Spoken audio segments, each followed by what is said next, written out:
আসসালামু আলাইকুম বন্ধুরা, কেমন আছো সবাই? আমি রাকিবুল হাসান, তোমরা দেখছো এয়ারমাইন্ড স্পট।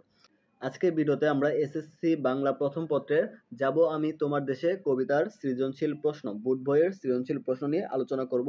তো কথা না বাড়িয়ে চলো ভিডিওটি শুরু করি। দেখো, প্রথমে হচ্ছে উদ্দীপকটা দেওয়া আছে। উদ্দীপকটা হচ্ছে তোমাদের বুট বইয়ের, ঠিক আছে? বুট বইয়ের উদ্দীপকটা দেওয়া আছে আর কিছু প্রশ্ন দেওয়া আছে।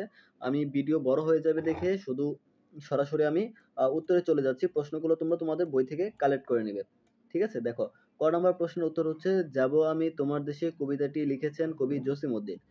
খ নম্বরের উত্তর হচ্ছে যাব আমি তোমার দেশে কবিতায় গ্রাম্য মেয়ে সরু পথ দিয়ে কদমকলি ছড়িয়ে হেঁটে চলে।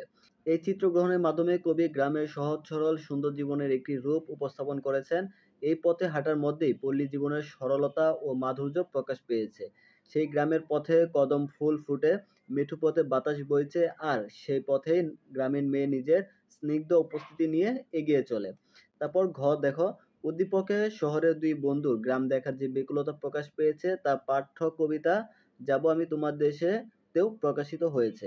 শহরের কোলাহল থেকে দূরে গ্রাম সবসময় প্রশান্তির আশ্রয় হিসেবে মানুষের মনে স্থান করে নিয়েছে। শহরের বাসিন্দারা বই ও টেলিভিশনে গ্রাম দেখে অভিভূত হয়, কিন্তু বাস্তবে সেই রূপ অনুভব করতে তারা আগ্রহী হয়ে ওঠে। যাব আমি তোমার দেশে কবিতায় কবি গ্রামে যেতে চেয়েছেন, সেই গ্রামে যেখানে সরু সুতার মতো বাঁকা পথ, কদমকলি ছড়ানো দলধিগি, দুরন্ত ছেলেদের খেলাধুলা এবং প্রকৃতির অপরূপ রূপ রয়েছে। উদ্দীপকের শফিক ও আশিক এই অভিজ্ঞতা পেতে উদগ্রীব, তাই বলা যায় উভয় ক্ষেত্রেই গ্রাম দেখার আকর্ষণ ও ব্যাকুলতা স্পষ্ট। ঘ মন্তব্যটি যথার্থ এবং ব্যাখ্যাযোগ্য।